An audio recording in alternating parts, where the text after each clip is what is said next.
자, 그런데 여러분 좀 제가 특이한 자료를 보여드리겠습니다. 경기도 화성시가 100건으로 가장 많습니다. 그리고 세종시, 인천 연수구, 경기도 평택시, 수원시 영통구, 경기도 남양주시, 경기 시흥시 이렇게 거래량이 늘었는데 다 갭투자의 숫자입니다.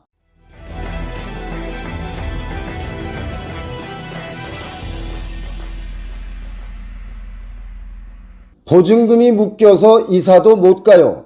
이런 분들이 정말 많이 늘어났죠. 공시가가 낮아졌습니다. 그래서 5월부터는 보증보험 기준도 조정이 되는데요. 중요한 것은 보증액이 줄어들게 되죠. 이것 때문에 곤란해지는 분들이 많이 발생하기 때문에 이거 진단해 드리겠습니다. 그리고 거래량도 많이 늘었죠. 그래서 지역별로 늘어난 거래량에 대한 진단도 해 드리겠습니다. 임차인 K씨는 오는 5월 달에 임대차 계약 만료를 앞두고 집주인에게 문자를 보냅니다. 5월 달에 이사를 가겠다. 이렇게요. 그런데 이 문자로부터 갈등이 시작되었습니다. 세입자의 이사는 권리죠. 그러나 집주인으로부터 이런 답변이 왔는데요. 보증금 내줄 여력이 없으니 직접 세입자를 구해서 돈 받아 나가시라. 이렇게 문자를 받았습니다.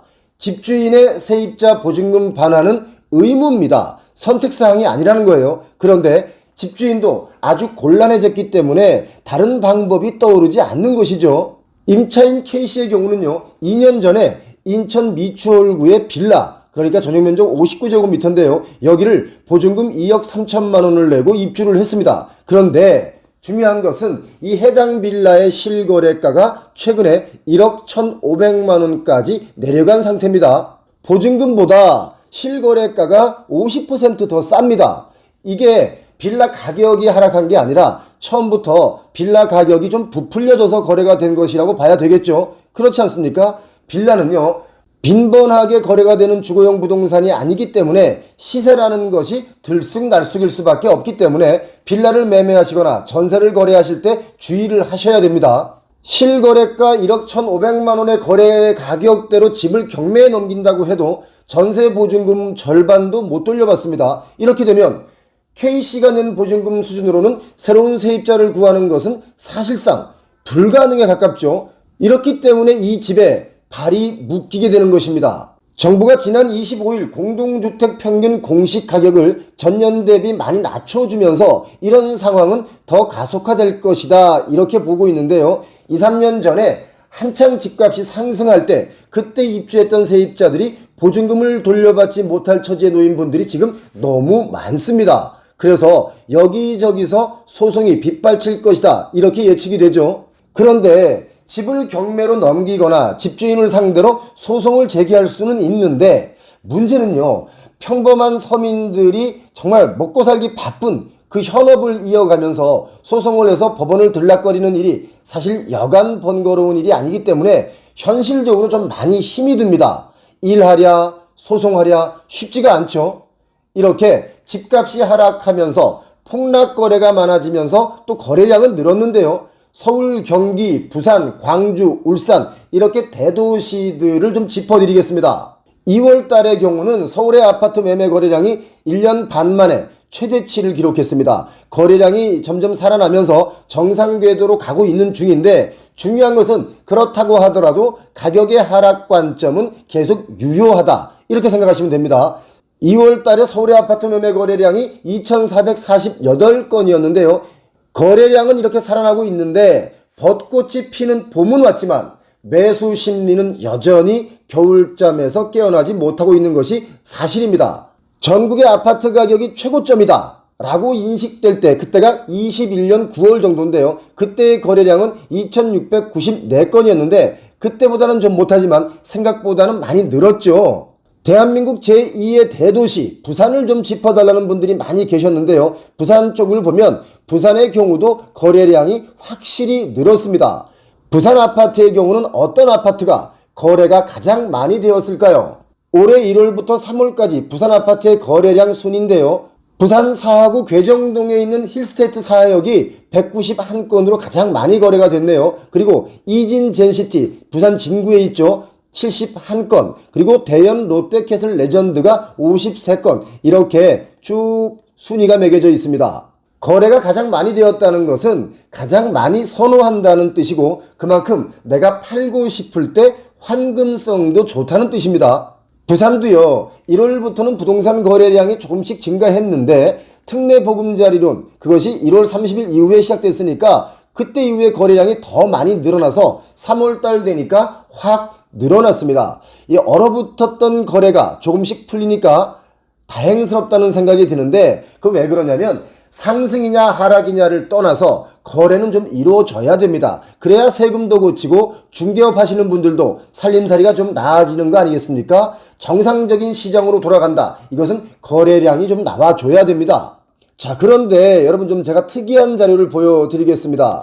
여기 보시면 부산 아파트 거래 형태를 제가 적어놨는데 지난 3월 7일부터 14일까지 거래된 아파트의 수는 총 875건이 거래가 됐는데 잘 보시기 바랍니다. 직전 거래 대비 상승 거래한 거래 건수가 339건이고요.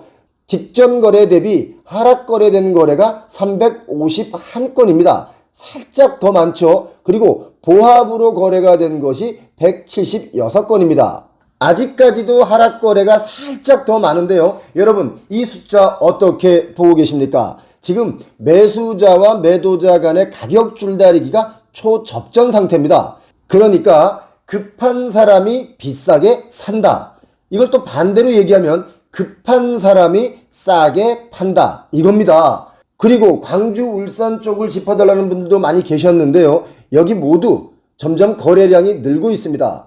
정부가 연이어서 규제 완화를 했죠. 그래서 그 효과로 부동산 시장이 전반적으로 회복 조짐이 좀 보이고 있는데 이것은 엄연히 거래량으로 보여지는 데이터이기 때문에 가격적인 측면에서는 아직 고가다. 이런 심리가 남아 있습니다. 그러니까 여러분 잘 아시다시피 분양가는 하락할 기미가 보이질 않고요. 그런데 반대로 주변의 입주 아파트는 분양가보다 하락 거래되는 곳도 있는 이런 기이한 현상이 지금 발생하고 있는 것이죠. 그렇기 때문에 매수 심리는 여전히 위축되어 있다. 이렇게 보시는 게 맞습니다. KB부동산의 월간 통계를 저희가 살펴보니까 최근 6개월간 매수 우위 지수는 17.3에서 21.9 사이에 형성이 되어 있습니다. 이게 뭘 의미하냐면 매수를 원하는 수요자가 거의 없다. 이런 숫자라고 보시면 됩니다. 매수 우위 지수라는 것은요 0에서 200 범위 이내의 지수가 100을 초과해서 숫자가 높을수록 매수자가 많다 이런 뜻이고요. 100을 기점으로 숫자가 100 아래의 숫자의 그 비율만큼 매도자가 많다는 뜻입니다. 그러니까 매수 우위 지수가 17.3에서 21.9라는 것은 수요자가 거의 없다는 수치라고 보시면 된다 이겁니다. 작년 22년 1월부터요 올해까지 매수 우위 지수라는 것이 단 한 차례도 100을 초과한 적이 없다는 거 여러분 잘 알고 계시죠? 그런데요 거래량이 조금씩 늘어나고 있죠. 정부가 지난해 말부터 금융 규제를 풀어줬죠. 그리고 세금 규제도 완화해 줬습니다. 이런 정책들을 내놓으면서 그 효과로 인해서 거래량이 조금씩 늘어나면서 정상 궤도에 진입할 가능성이 높아졌다. 이렇게 보는 시각도 좋은 시각이죠. 그러나 여전히 절대적인 거래량은 부족합니다. 아직 다 해소되지 못한 급매물들이 시장에 쌓여 있는 것도 있죠. 그만큼 아직 집값은 하락 관점으로 보는 것이 맞다. 이렇게 보시면 되겠습니다. 최근 공시가 하락에 더해서 각종 규제들이 완화되면서 주택 보유자분들의 과세 부담이 크게 줄어드는 것은 사실입니다. 그렇다고 해서 규제 완화가 집값을 다시 올려놓는 그런 영향을 주기보다는 실수요자들의 주택 보유에 대한 심리 부담을 낮춰주면서 결국은 1주택자분들이 갈아타기 할 수 있는 그런 수요 시장이 열릴 수 있다. 이것을 꼭 기억하시기 바랍니다.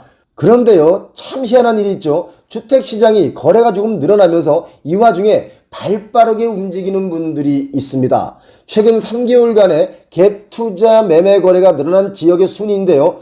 경기도 화성시가 100건으로 가장 많습니다. 그리고 세종시, 인천 연수구, 경기도 평택시, 수원시 영통구, 경기도 남양주시, 경기 시흥시 이렇게 거래량이 늘었는데 다 갭 투자의 숫자입니다. 이렇게 지역별로 갭 투자가 늘어났다. 이것은요, 이 지역이 가격이 가장 많이 하락한 지역이다. 이렇게 보시면 되는데 중요한 것은 가장 많이 하락한 지역은 왜 가장 많이 하락했는가? 이것을 생각해 보면 그것은요, 아주 간단하죠.